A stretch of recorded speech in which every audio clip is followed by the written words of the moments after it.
Good evening, everybody. Welcome to CW Live. My name is Chris Webb, Head of Communications here at the CW.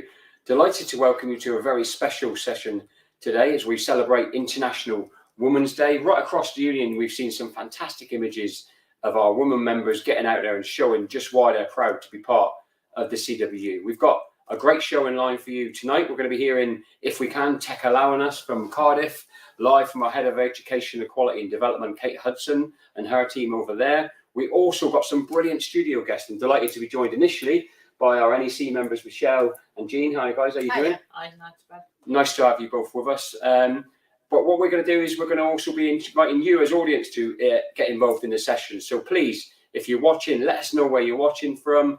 Let us know how long you've been a union member. Let us know which women in the union or outside of the union have inspired you to get involved in the CW. We really want this to be the biggest and most positive session we probably possibly can put on for you tonight. So with that said, let us know where you're watching from, and I'll move straight in, if I can, to Eugene. I'm going to come to you. I left you guessing there, didn't I? You did, yeah. I wanted to know, just kicking off really, we're International Women's Day, what you felt it meant to you, as a CW rep, as an individual, because some people go, oh, it's tokenism and it doesn't mean anything. But is it important for us as a union to mark events like today? I think it is, yeah. I mean, I've heard a lot of people saying it's tokenism, especially this year, which has really surprised me, especially with what's going on. And we'll probably touch on what's happening, out there in the Ukraine and with Russia and that. And that's important for women, isn't it? Being out there and what's happening. So, yeah, tokenism, I'm really surprised at. It's not tokenism at all. It's something that we really need. We need to be proud of being a woman, being out there and being able to do stuff. We had laws passed and acts passed through the ages. We're talking from the 1950s now, and we're still striving for those acts and those demands, I suppose, that we as women asked for, still to be recognised and still to go ahead. So it is important for women still to be out there and be part of a group of activists, or just day-to-day people running lives and trying to get those changes made. Thank you, Jean. Sure. On the NEC, as you both are, I mean, we're going to talk to Kate hopefully in a little while. Technology allowing us to do that, but the union's NEC has diversified, has opened up in the last couple of years. You've obviously both been elected with full voting rights onto the NEC. I wondered, what your message to women members, obviously, you may not see it, but you're going to be seen as role models to women out there in the workplace. What your message to your colleagues would be who are thinking, should I get involved in the union? I like a lot of this, like that, but you know what? I'm the only woman in this delivery office, or I'm the only woman engineer in this depot. What would your message be? Well, for me personally, I'd like to thank all the women involved in the CWU, because they have encouraged me to stand and go forward for this NEC role. And due to the proportionality and the changes that the union have seen, it's allowed me to have the confidence to put myself forward. It's not something that I would have naturally have done, given I still feel that I'm quite new to the union, but the women that encouraged me, supported me, made me realise what I have done and why should I not stand for this position. They've just sort of instilled that you can achieve things and you have to put yourself forward and not be afraid. So I'm indebted to those women that encouraged me to put myself forward. That's fantastic. I mean, tomorrow, obviously, is the commencement of TUC Women's Conference, Jean.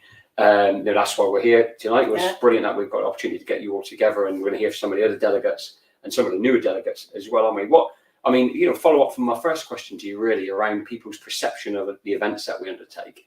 What do you see? What were we looking to get out of the union at the TUC Women's Conference? To move things forward, to move the women's movement forward, but also to put the CW on the map and keep our presence there. We're a big union, and we've got some really strong women in our union, and we want more women. And for us to be able to go to TUC and take motions to that TUC around women's issues is really important, and it's something that we need to keep doing. And I think people looking in who, especially women who are thinking, could I do that? Should I do that? Yeah, they can. And that's why we need to keep these things rolling and keep the momentum going. Just to add on to what Jean said, I think the percentage of women involved in the union, it's important that we try and raise that. There's nothing that women can't achieve in doing, and if you stick together and watch what your colleagues are doing, there's no reason why we can't push and get more women involved in the CWU. I think it's really interesting, and I think just sort of nudge away though, but I think it runs alongside what you both just said there.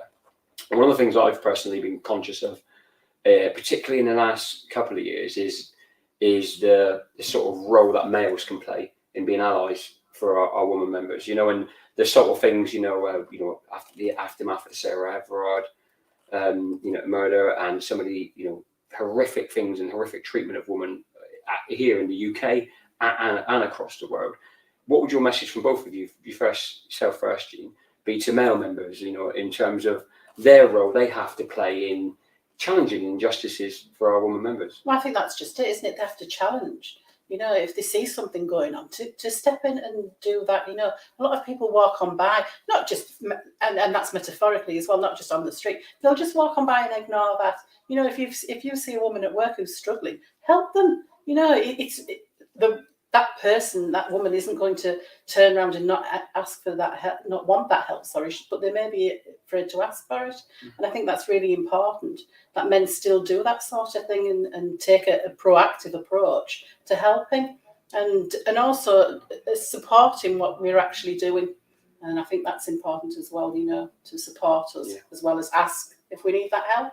Actually, Michelle, do you want to say? Yeah, just to add to that as well, I think it's important for men to realise that it's not just all about nagging. It's not all about women having a go. Remember, you've got grandmothers, mothers, sisters, aunties, nieces. It's important that you take a step back and think, this could be my family member. Put yourself out there and just think, should I be saying this? Should I be getting involved in this? Is this the right thing to do?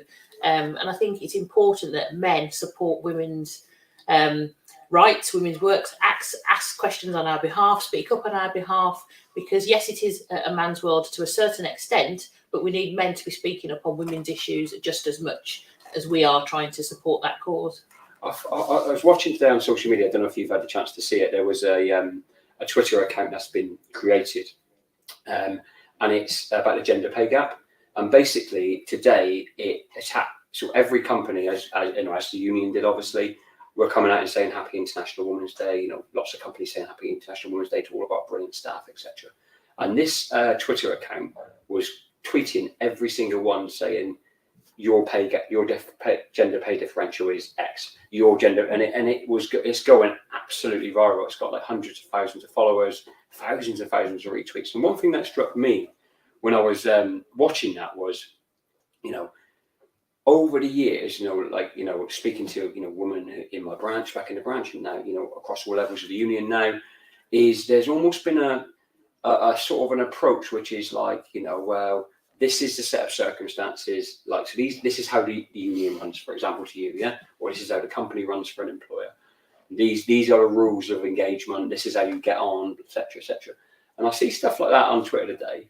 And that's, and other things and other acts of courage that are going on, people on the streets defending the women's rights and people risking their life across the world to defend women's rights. And I think there does seem to be a shift to actually, no, we need to change the rules. The rules are wrong, so we're going to step outside the boundaries. Is that, obviously violence and stuff like that aside, is it time to not be nice? Is it time to be a bit more forthright in our views on these issues? Definitely. I haven't seen the account, but it sounds absolutely brilliant. It is, that's fantastic. And something that the TUC Women's have decided and put along, and we can send the information out, Chris, is they've put together a piece where, a lot of companies have now been offering today 25% off because it's International Women's Day.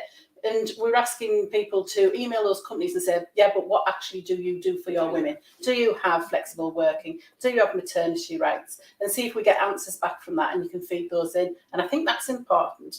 And I think that just goes to show what the feeling is out there. People are sick and annoyed, and it's time to stop talking. That goes back to your point, Jean, you made at the start of the show, doesn't it? With like how the unions, making sure we treat this seriously. Where let's be honest about it, a lot of people see it as a tick a box. Let's celebrate that, but it is great to see TUC and other organisations holding these people to account. So, do you have any view on that? Yeah, I was just going to say that's just a positive of social media now. I mean, that we can spread the word; it's out there, and I haven't seen that Twitter statement, but it doesn't surprise me that on International Women's Day that it's a light, that social media is a light. Yeah. It doesn't surprise me at all. No, that's fantastic. What I'm going to do now, if it's okay, is just give you both the chance to get any final messages across to anyone who might be watching, anyone who will watch later on, because just to let you know, as viewers, we're going to produce this as a podcast.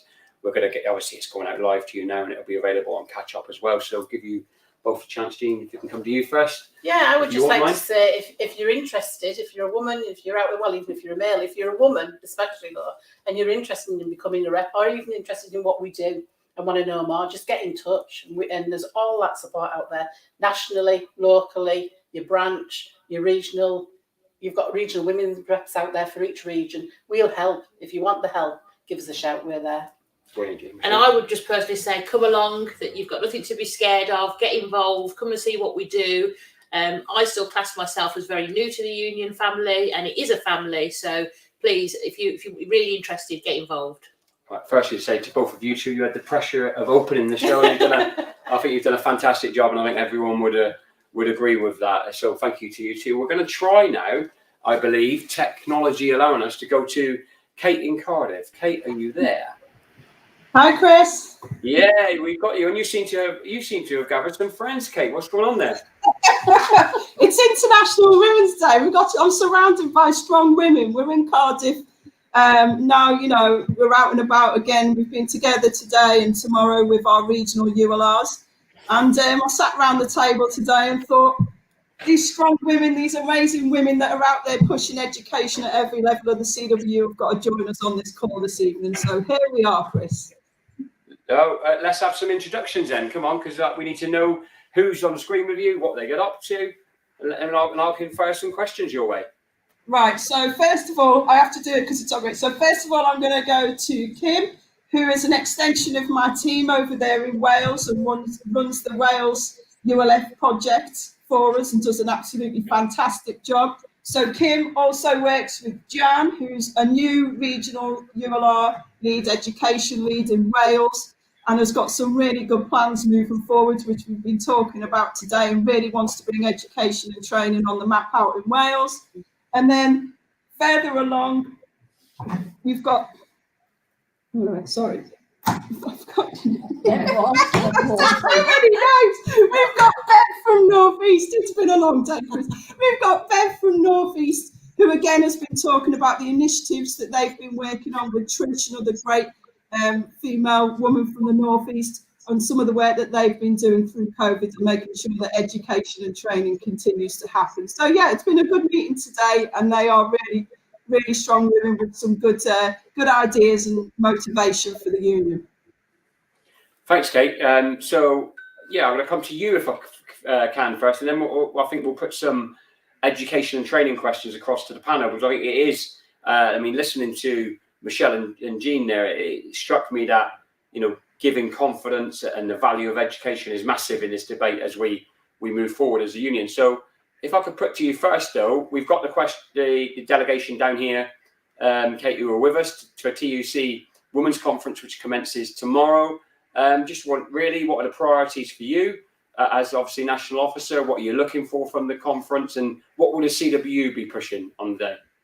So we've got two motions going forward from the CWU. One is around tackling and preventing sexual harassment in the workplace. So, that's a motion that's looking for better reporting, better safeguarding, a zero tolerance approach to sexual harassment, and offering support and making sure that we educate out there on what sexual harassment is, and making sure that any cases that come forward are dealt with properly.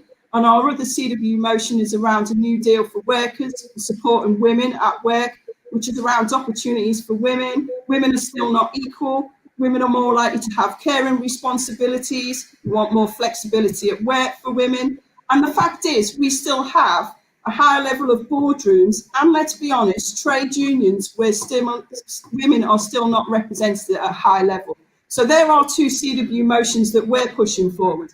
But what's great about being in a room, even though it's an online virtual room this year, unfortunately, but what's great about the Women's TUC is sitting there listening to other unions and actually talking through what we're driving forward as unions, and actually understanding that we're all after the same thing, but it's about bringing them together and making what we do stronger.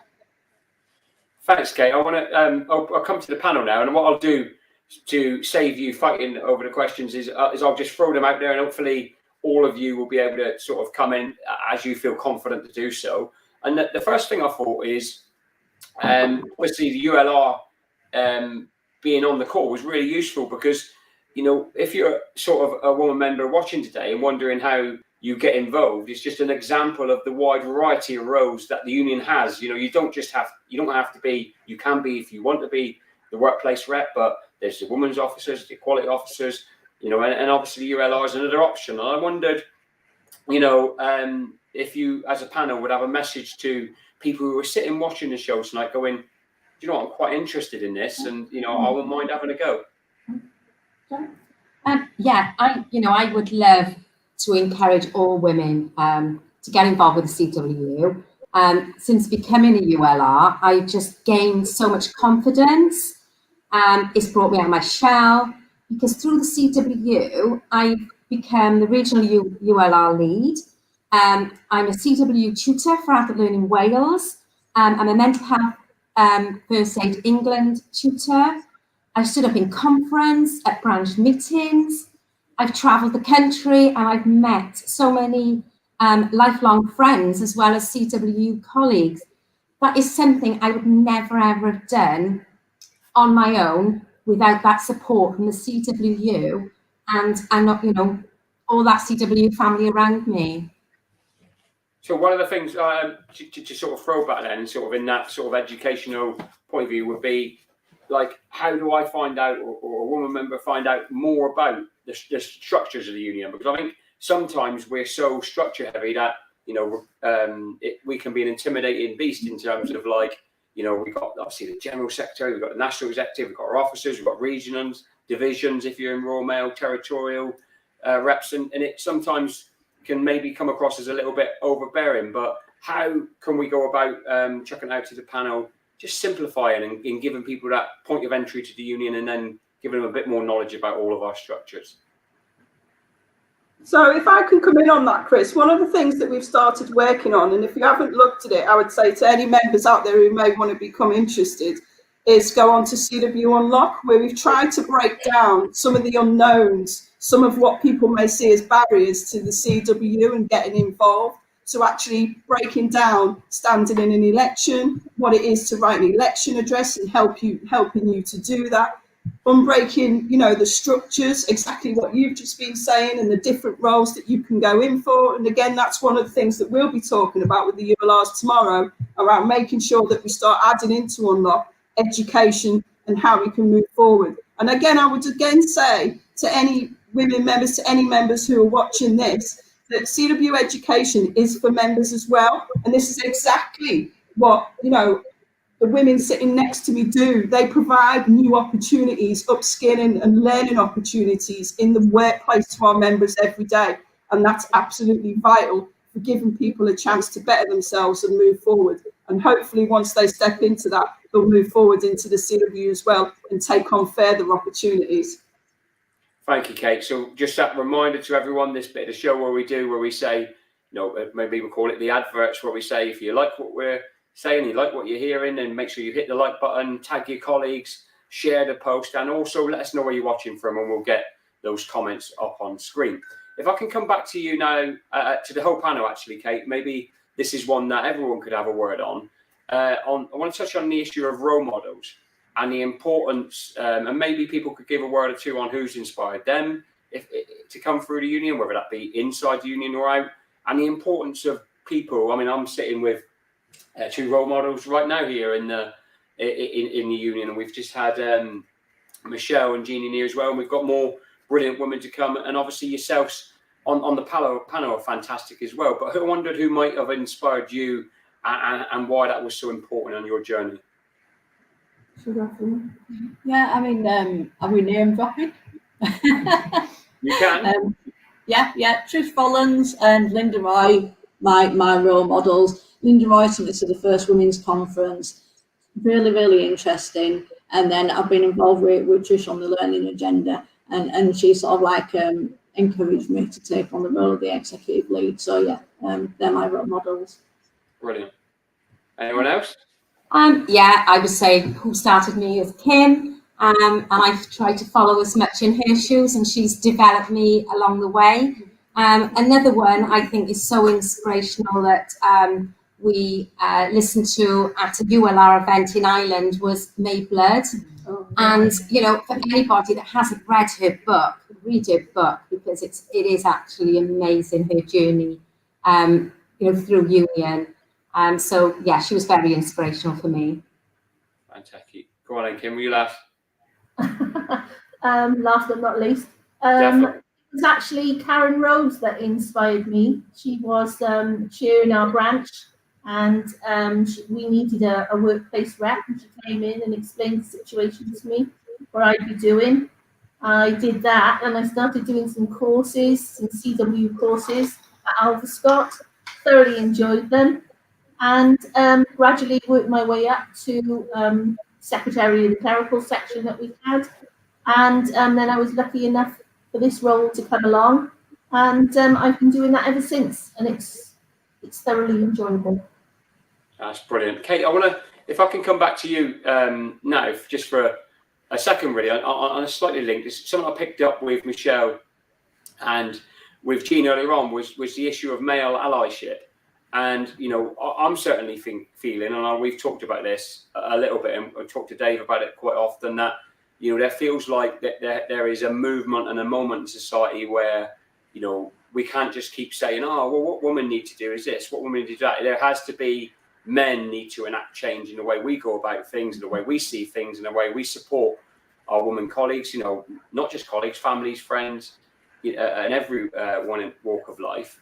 I mean, what would your message be on that subject matter of allyship, given its rising profile in recent times? But it's a massive part of what we need as women, isn't it? Because let's be honest, we could do it ourselves, but it's going to take 10 times longer to get there, isn't it? We need men to challenge when they see things that aren't right, and to support women coming through. When women to step into roles, in branches, into regions, we need men to be there as a support for us and to be friends for us and to push us forward as well. At times we're our own worst enemies, where we'll say, we're the first to say, can we do that? Can't we do it? And we need men out there to support us and push us in the union, and also to recognise what a women's voice and a women's role is within the CWU. And this CWU will be better for more women in it. So it's massively important. And I just want to give a big shout out, because when we were talking about role models, I can't come off this call and not mention Vicky Cornelis and Vera Kelsey, who are massive role models for me in the Midlands region moving forward. So if any of them are on, hello from me. That's brilliant, Kate. Thank you. And thanks to all of you, actually. I mean, yeah, and I think you're absolutely spot on there. I mean, even so much, Kate, when we were thinking about, you know, putting this session together, you know, I was saying to you, you know, oh, maybe you should get, you know, yourself should come and sit in this seat and ask the questions. And then, you know, we came to the conclusion together that actually, you know, if this was a national strike ballot, then I would be sat here. If this was like, you know, a major campaign launch for the union, then I would be sat here. So, you know, if the union is treating this issue seriously, then I should be sat here. And that's the position we came to. And I did, you know. We did have a discussion around that, Chris. You're quite right. And let's be honest around that. But like as you said, I was just saying before we come on, I was talking, you know, and saying you are really good at what you do. And any massive communications that come out, you are the centre of it, and you know how to move it, and you know how to draw. You make people feel comfortable, and you know how to draw the information out. You make a session what it is. And why wouldn't we want that for International Women's Day with the women of the CWU? I'm pleased you're on here, Chris, and I always thank you for your support and what you give us from comms as well. No, thank you, mate. Your pleasure. That's a given. You know that. One of the things I want to get exclusive from you, Kate. I want to pin this on you. We've got a quality day at conference. I need people to know exclusively what that's going to look like. What's your priorities going to? Are you excited? I'll get a feeling you may be excited about a quality day, and what can people expect? And you know, what do you want from branches heading into that? Well, first of all, I want bums on seats. I want bums on seats at Equality Day at conference. That's what I want, Chris, because there's a lot of planning gone into it, and we're still finalising some speakers, some sessions, but it's going to be what you've never seen before as a day at conference. And I would say to everyone, it's very worthwhile. We've got Adam Pearson, who's a campaigner, involved in outreach programs to prevent bullying associated with deformities. We've got a session on ADHD where Jay's coming on. You might have seen him on Channel 5 News a couple of weeks back talking about ADHD and being young with ADHD. We've got some sessions and clips with other reps and things going on in the union. We've got a number of motions that are going to be debated and we're going to make policy. And we've got some fringe sessions going on as well. So it's going to be a mix of a day like you've never seen before. Am I getting excited? Yes, it's been 2 years for me to get to this point. And if someone cancels this one, I don't know how I'm going to get past it. So I'm looking forward as well to seeing all our reps, seeing everyone at conference, and again, doing what I've been doing today and will be doing tomorrow with our ULR reps, talking about what people want to see from me and my team, and also putting forward what we want to work with and what we want to do with the reps in the union. Thanks, Karen. I'm going to give you a chance now because we are dicing with death with your Wi-Fi connection because we've been nervous about this all day, haven't we? But it's pulled us through, so that's a good thing. Going to give you the chance to get across any final messages, and if the panel want to join you in that, that's absolutely fine before we introduce our next guest here in the studio. So over to you, Kate. Okay, so I'm just going to end with, look, women are vital to a good trade union, and the CWU is an excellent trade union. We stand for women's rights and improving the working lives of women, and women need unions, and this union needs more women. You will never, look at everyone nodding with me, because we know it. We know it's right. We will never have enough women in the CWU. The roles and the opportunities that you will be given are absolutely fantastic. And you will be able to bring what you want to change. You will be able to bring that change with you. I would say to anybody out there who's watching this, even if you're not sure, my department, Equality, Education and Development, my name, Kate Hudson, your women's officers, your branches, your reps out there, get in touch with them, link in, get involved, because the CWU will be better for you. Thank you, Kate. That's absolutely brilliant. So thank you to you and everyone live in Cardiff. What we're going to do now is we're going to move back into the studio. I'm delighted to be joined by both Mel and Tina. Welcome. Good evening to you both. Thank you for having us. That's good. I'm going to come to you first, Mel, if I can. We've talked a lot about structures, roles of the union, you know, and processes, and perhaps people might go, oh, that's a little bit boring. But the other thing about that is it is very formal, isn't it? So, you know, I have to take a big step from where I am now right into a rep's role. That's quite big. But there are other ways of getting involved in the union. And I wanted to talk to you about campaigning. So you're someone who's done a brilliant job for the union and across a range of campaigns, whether it be period poverty campaigning, neurodiversity, raising awareness of autism. So if I was watching this show tonight as one of our women members and was thinking, I'm not ready to go right in, but I do want to get involved, what would you say about campaigning? Campaign's quite a fun way to get involved.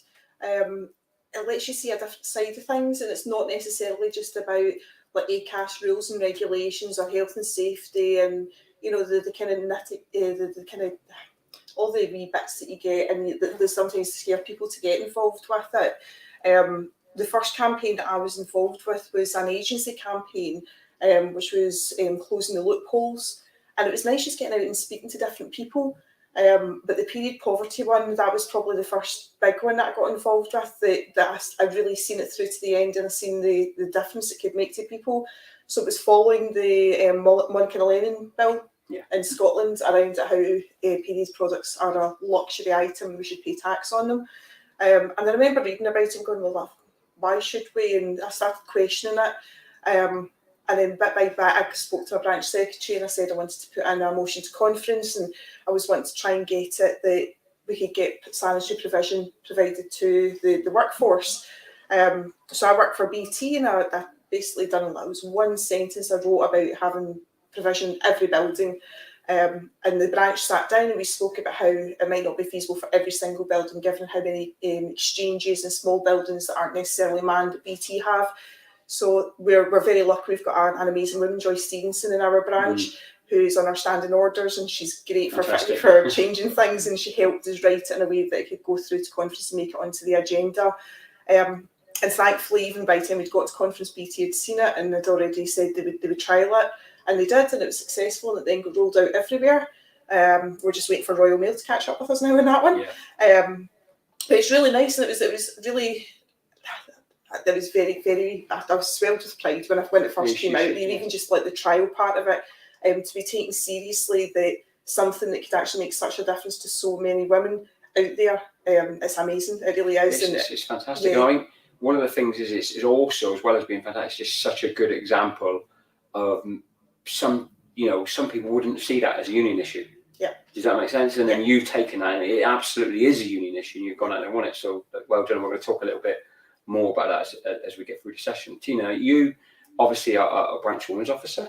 Yes. I wanted to know a little bit about what attracted you to get involved in the union, first of all. What was there a moment where you thought actually change needs to happen here, or was it a gradual process? How did you get involved? No, actually, it was one of my colleagues was the previous women's officer, and she decided that she wanted to step out of the role, so it became vacant. And she said, "I think you would be really good as a women's officer."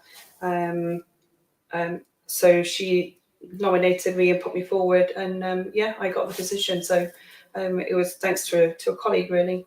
So how have you sort of, I mean, if people are watching it, because obviously, any role in the union takes up time.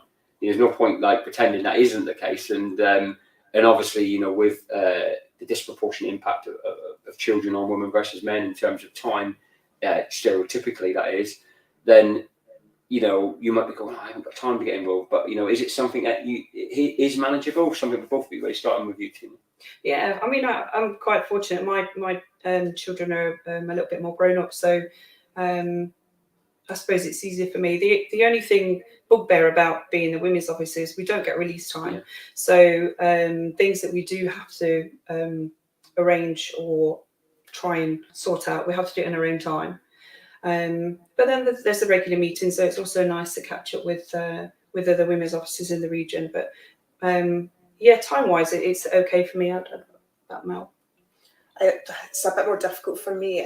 So I'm a single parent. I've got a 7-year-old and a 14-year-old. Both of them coming on about 40 in their own heads, obviously. So it's finding babysitters and trying to ask people for help. And I'm very, very stubborn, as anybody that knows me knows that's what I'm like, and I don't like to ask for help, but sometimes you have to. But thankfully, I've got my mum helps me out when I can. There is people there that I can ask for help. I've got some very good friends that help out that happen to also be single parents, understand. Yeah. But I'm so determined. There's always a way, and it's one of the positive things that I think has came out of COVID is allowing more virtual things to happen. So I think that might help more people to come through and make things a bit easier for people as well, as having the virtual element. I mean, on that, to you both really is like, I'm not a drinker personally, but the culture of unions going back, and I'm not talking now, obviously, but going back is like, if you couldn't get to the pub after work to have a beer, you were cut out of it, and I think the pandemic has accelerated so much change. And I think, we talk about this on the NEC, and Dave talks about it a lot as General Secretary, and says, what we've got to be, the world has changed. Virtual meetings are not perfection, because sometimes you really do need to be together in a room. Like this session here, for example, Kate coming in, Kate always does a fantastic job. She's a great communicator, and the team in Cardiff were fantastic tonight. But I feel like being like body language wise, the conversation flows better here. So there are some things that I think are just better when we're together, and the strength in solidarity is important in that. But it's also right, is it not, that we try and strike that balance, and that virtual element is critical, as you say, to reaching more people. Like we have never had, we had Facebook Lives at the start of the pandemic for Royal Mail members that were viewed 100,000 times. Like it's phenomenal cut through versus how we would be going 10 years to meet that many members face to face. So sometimes you're right, it is a good thing. I wondered, Mel, in terms of the campaigning elements you talked about, I want to flip back to what I said to Michelle and Jean earlier on. I know you were listening in, which was, it does feel as if we are at a moment where campaigning per se, and then campaigning on women's issues, is about no, we're not playing by these rules anymore. We've got something to say. We're saying it. And we're doing it in the most dynamic, innovative, and forthright way possible. Is that? I'm guessing from your passion. Is that how you're feeling? Definitely. I think it's. I always kind of go back to my mum and my gran, and even my dad when I was growing up. used to always talk about women having the right to vote and how the struggle that women went through just to get that. And I was always brought up to be strong and be independent and not to sit back and just take it quietly. And I think that's where a lot more women are coming forward now. More people are talking about women's issues like the menopause. There's so many people talking out about the menopause just now. It's become such a vibrant issue, and it's because women are getting that strength, whether it's they're seeing it online, everything's been opened up in a way that people are going, well, I'm just not sitting here by myself and doing this, and I'm not going to just sit back. I'm going to actually, speak out. I'm going to make a difference. And every voice that does speak out does make a difference, whether they realise it or not. They're giving strength to somebody else. They're going, I feel that way too. That's exactly the scenario I was in. I can now say, yep, I'm there too. And even going back to like the Me Too campaign and all the other different campaigns that have happened, it's gained that momentum because we've had that online, that virtual openness. It's not a closed shop anymore. Yeah, I think you're right. Well, Tina, I want to come to you if I can on the issue of bringing new women through the union. Obviously, we talked tonight to Kate and all of our other speakers about role models and who's inspired them. Obviously, you guys are role models yourselves now. You're in senior roles in the union. There will be, women members in the workplace who do look up to you, and rightfully so. What would you say about, how important it is we diversify what the union looks like, feels like, what our structures are like, and how do we bring more women through this union? I'm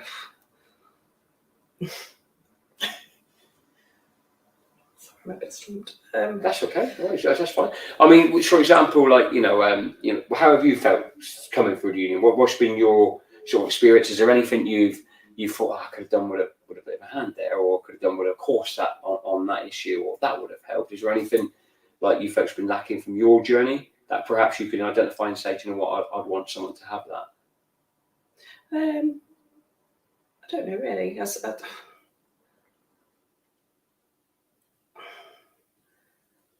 don't know. I guess childcare is perhaps a big problem in women coming forward, especially with women's officers. You don't get release, and I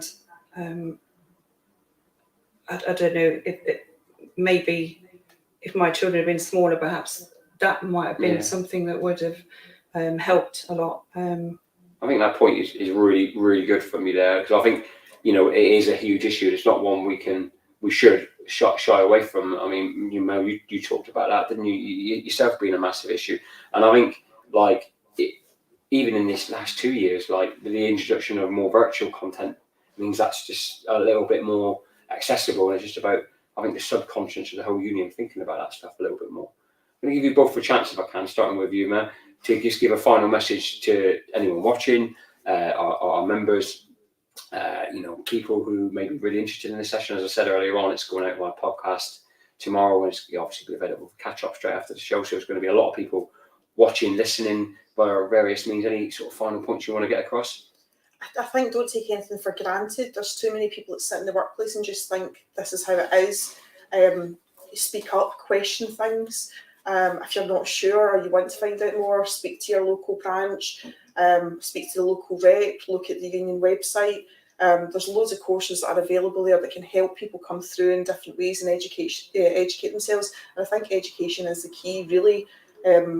It is a big organisation, and it can be quite daunting, but if you look at the branch initially and your workplace as the first kind of stepping stone from there, coming on to like your branch committee and being just an active member of a point of contact, and even in the workplace, and just take those baby steps if that's what you want to. You don't have to jump head first in at the deep end.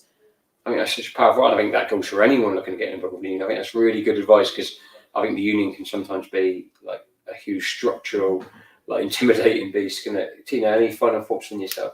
No, I agree with Mel totally, and I was just going to say, for maybe women that are quite shy, perhaps first step do speak to the women's officer and try and get involved that way, even if it's helping out with campaigns. I know we have the branch elections every 2 years, but you can make a start and try and get involved that way.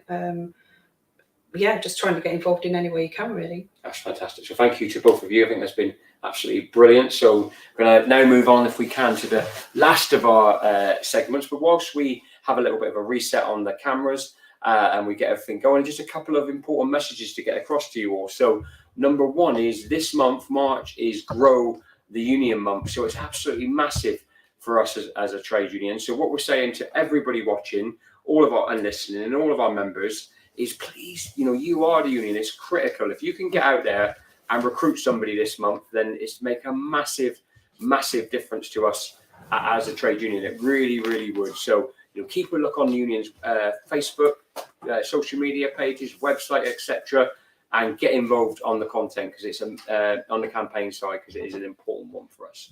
Second up, critical one, post office strike ballot.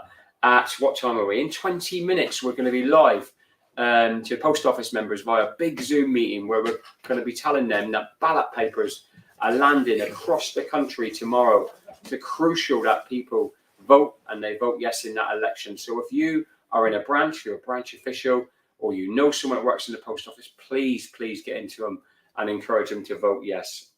And last but not least, you would have seen pay updates recently, because I know a lot of members are asking lots of questions across all of our companies. In the two biggest companies where we've got members, Royal Mail and BT. In Royal Mail, there's a video on our Facebook page from Terry Pullinger today. Check it out.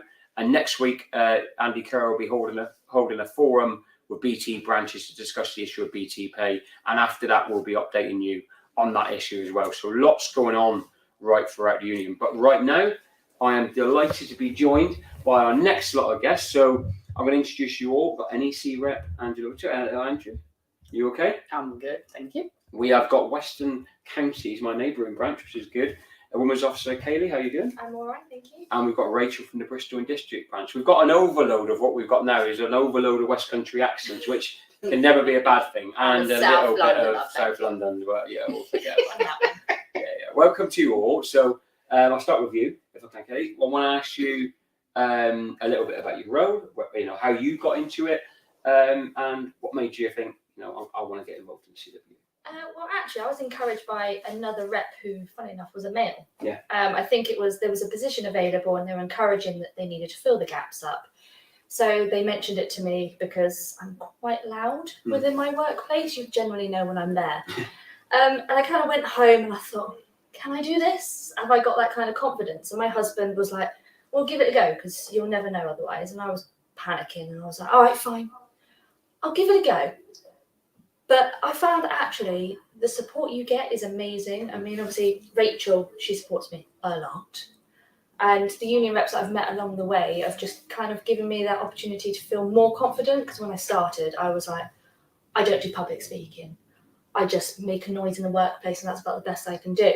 But now I'm becoming that voice for someone else. So I have to be more confident in myself to be able to do that. Mm-hmm. And it's been scary. Yeah. I mean, like sitting here now is not something I ever thought I was going to do, not even 5 minutes ago.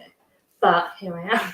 Yeah, you would definitely not know this is your first time. Fantastic. Nope. Rachel, come to you because you are the regional women's lead. I am for the Southwest. Yeah, obviously down in the Southwest. That's a new position and sort of post redesign. I wondered a little bit more about the position and what your role encompasses day to day, and why you think it's of value to the union, and the sort of things that are your priorities. Well, I have my day job as well. I'm a Vox driver at Bristol Distribution. My job, I'm the Bristol District Branch Women's Officer, so I'm trying to encourage all the women to join into the women's group there. And then again, I've got my Southwest regional ladies. Each branch should have a women's officer, and I look after them, try and encourage them into running campaigns. At the moment, we're trying to force Royal Mail to provide sanitary wear free of charge, in line with BT and Amazon. At the moment, they're putting the stops on it by saying they're throwing money at the menopause, so they don't need to worry about the periods that come first. We do other campaigns. We're there for all the women of for the union. To support them. There's not always.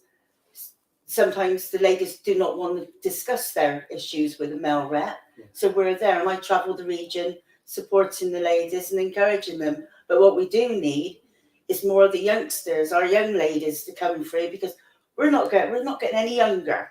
We won't be going on forever. Although we've got Kaylee who wasn't born when I joined Royal Mail. So, but I've got a young lady in Bristol who does a lot of work for me behind the scenes. She's brilliant.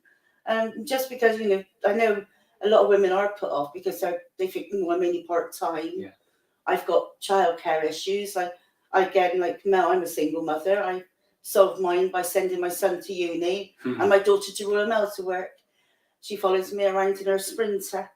But yeah, you don't have to be as involved as Kaylee, Angela and myself. You just need to be there. We need the youngsters to come in, especially in the Southwest. I think you made that's a brilliant point. It's been consistently made tonight by all of the panelists. Is like, don't feel like you need to jump right in. You can dip your toe in the water. It's just powerful. Angela, you're on our national executive. How's that been? Because my experience working with you has been like you love the workplace. That's where your heart is. You know, you're in there, getting your hands dirty and that, and then all of a sudden you're sat on the NEC. It might be a little bit boring. It might be a little bit different. How has it been? It is very much different. Trying to be quiet in a meeting is very hard for me. But it's an eye opener. And like these guys, I want to get out there to show women that you can do it. I mean, I've only been working for Royal Mail for 9 years. And when I say that to people, they're quite shocked on the positions that I have. Because first of all, I've got the branch secretary. So I go out there within my branch, talk to the young girls, and I'm hoping I've got a few recruiting coming in, hopefully as reps itself. And I've also got I'm the South East chair, division chair, and I'm the London region chair as well. So obviously it's seen that the work that I do is quite good. So that's how I'm working myself up. Like this young lady here, I didn't think I'd be sitting here talking on Facebook Live because I'm a behind the scenes person. I like to voice my opinion and let everybody else get the shine. So doing this is well out of my comfort zone. But on the NEC, I do have big plans for women throughout the whole worldwide, because not worldwide, the country.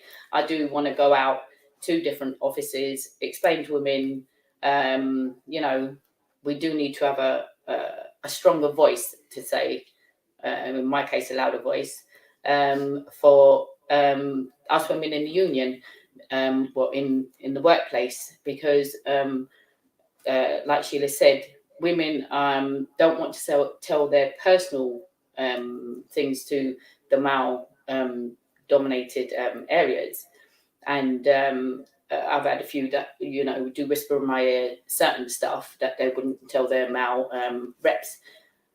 So yeah, we do need more women in the union. You don't have to be a woman officer. You can be the rep. You can be the health and safety officer. We just need more women to show their faces, and again, the young ones, because I am getting younger, and yeah, we are getting older, and I don't want to take with me my knowledge. I want to share my knowledge. I want to give it to the youngsters, so when they do what I've been doing, they've got the knowledge from myself, that they've got the confidence to go in there and represent.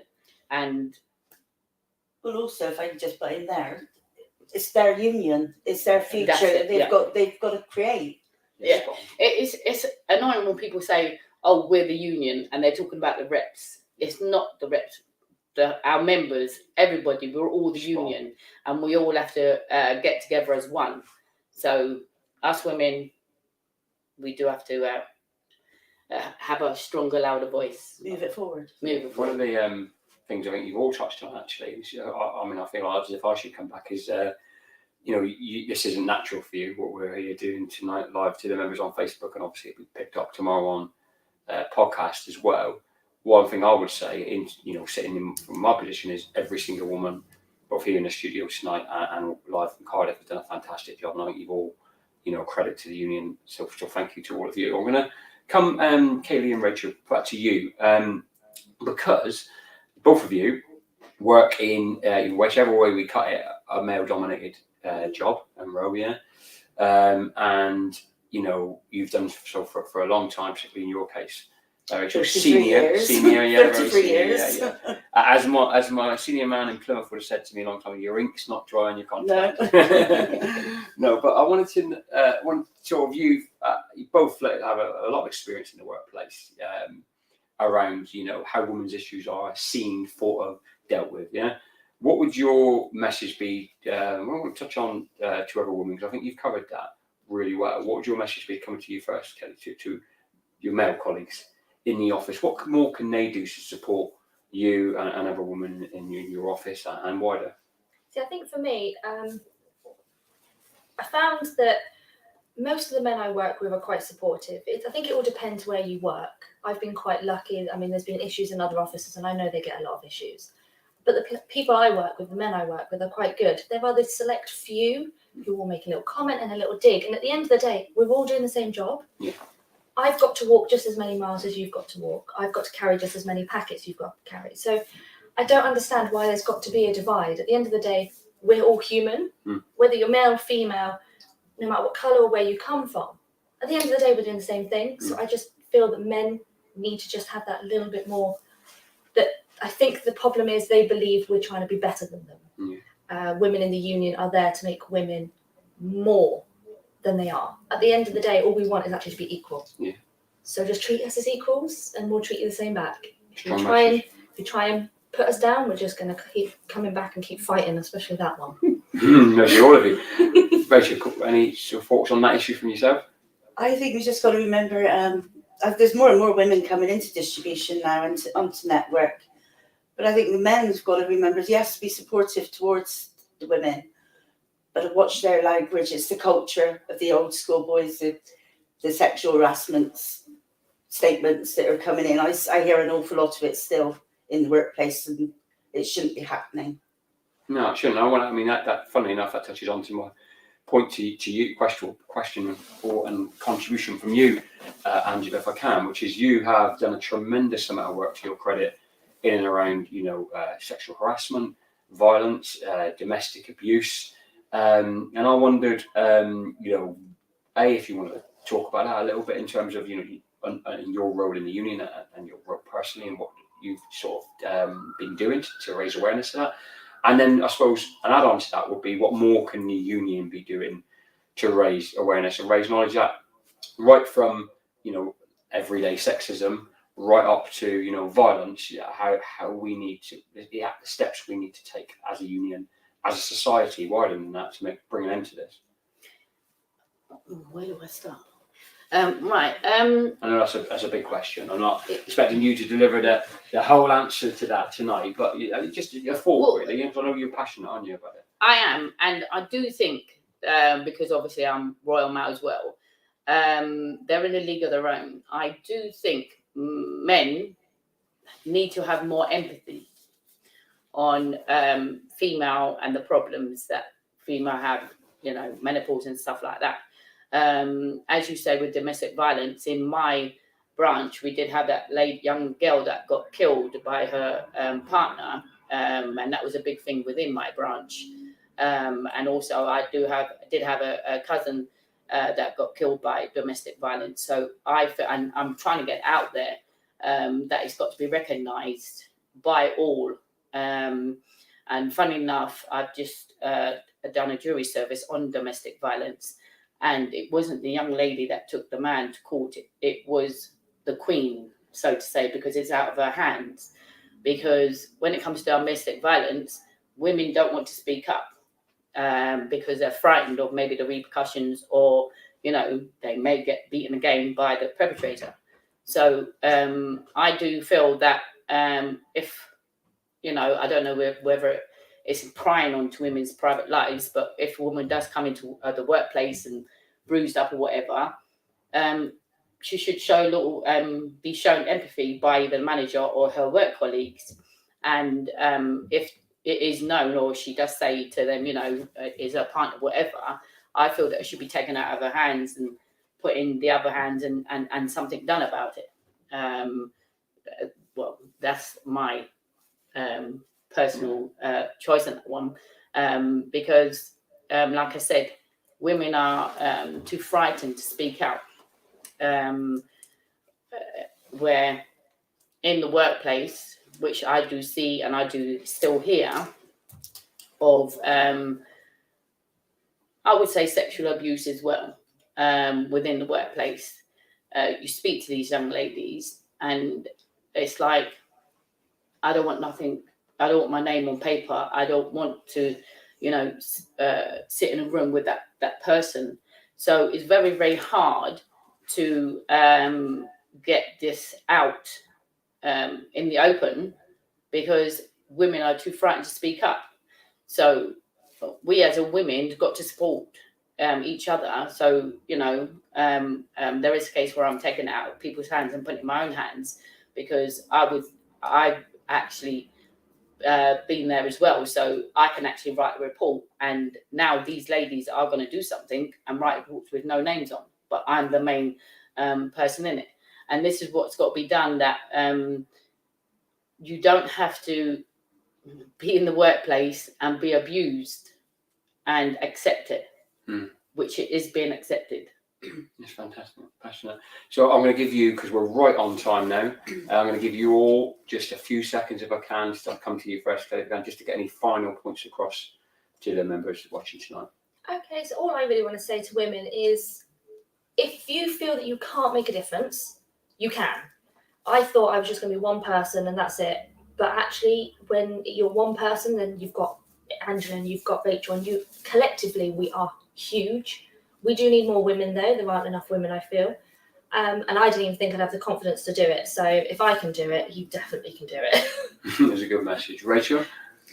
It's the same, really, as what Kate is saying. Please, ladies, please come and join us and get involved. However little bit you can do, or greater extent, just come and join us. Angela? Yeah, if you feel you cannot do it, you can. We're here to support you. We give you numbers, we give you all the support, we give you all the education, training that you need, but you can do it. International Women's Day. Well, brilliant. I think that's an absolutely fantastic session. I hope you enjoyed it, whether you watched us live, you're listening back on the podcast, or watching us back on Catch Up. I want to thank all of our brilliant guests, not just you three. I think every single person that's contributed has been fantastic tonight. I want to thank you as members for tuning in, because obviously there's no point putting on a show if you're not going to come on and you're not going to engage in it. You've done fantastically, and we've seen all your comments, and we're really, really grateful for all of them. A message to our women members, I think, has been brilliantly set out tonight, which is get involved. A message to our male members has been brilliantly set out as well, which is get behind and support women in your workplace. I think it's, for me, that's everything. Really enjoyed the show. Hope you did too. Good night, everybody.